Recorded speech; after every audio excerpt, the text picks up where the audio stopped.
I've done a lot of research into this. We'll call it market research. You want to know when the worst time to be a conservative or right-wing commentator is? It's when conservatives or the right wing is in control of the country. And the same can be said for left-wing commentators or progressive commentators. The last time you want to be a progressive commentator is when like Joe Biden is in the White House or some other left-wing president. You actually want, if you're talking, you know, success or money or clicks or whatever career metric you want to look at, it's actually best to be kind of the underdog, to be on the outside. So I guess on a personal level, going forward, actually probably the next 3 years will end up being some of the hardest years of my career. And then, you know, one of two things can happen in 2028. Either I kind of get what I want and the country goes in the direction that I want it to go in, and then things are equally as difficult as they are now.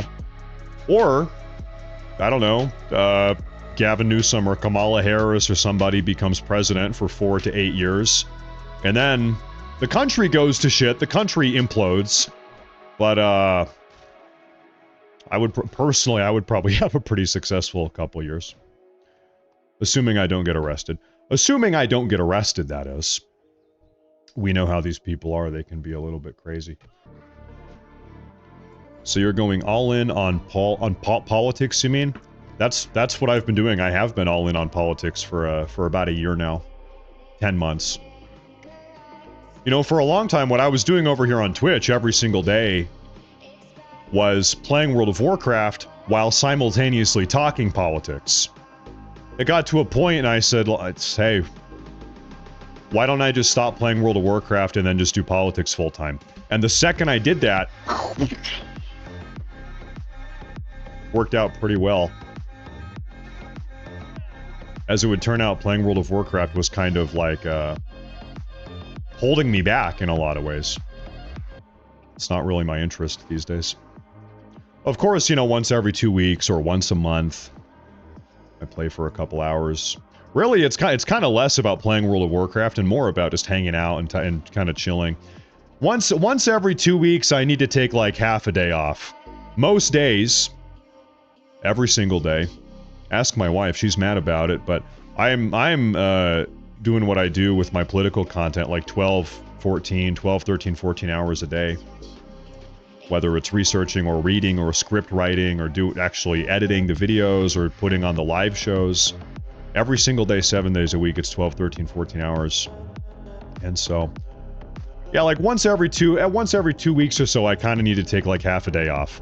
And then that's when I'm here. That's when I'm here.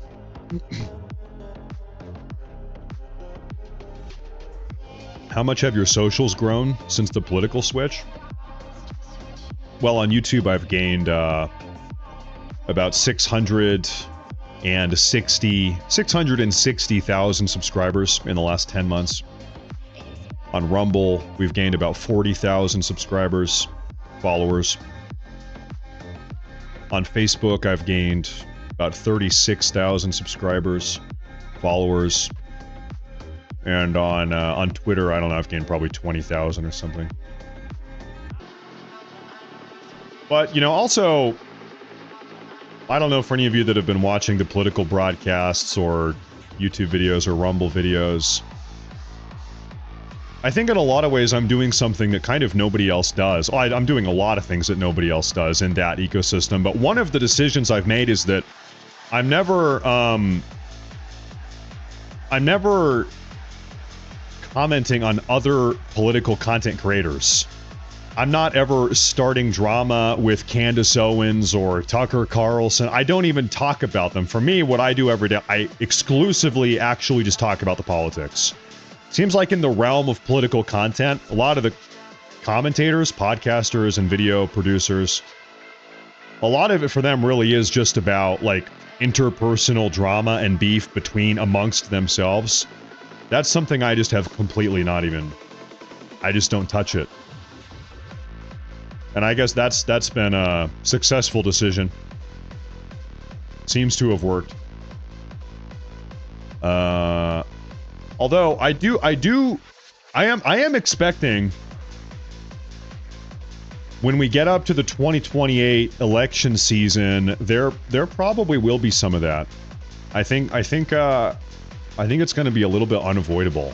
I'm kind of expecting that. So I've got another 2 years or so maybe of kind of no drama. And then probably 2028 there will be a little bit of drama. That would be my guess. Who knows? Who knows? Right now I only have drama with kobold vermin.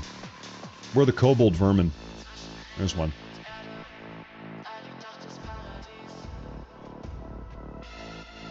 The vermin. Have I seen Brandon Lehman on YouTube? Yeah, actually, Brandon Lehman watches my broadcast. In fact, last night I saw he sent me a message. I followed him on Twitter the other day, and he sent me a message on Twitter. I haven't opened it yet, though. I need to remember. I'm very bad at responding to messages. I need to respond to him.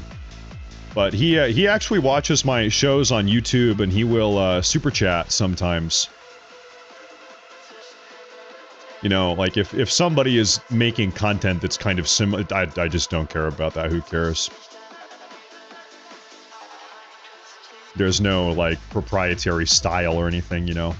People can just do whatever they want.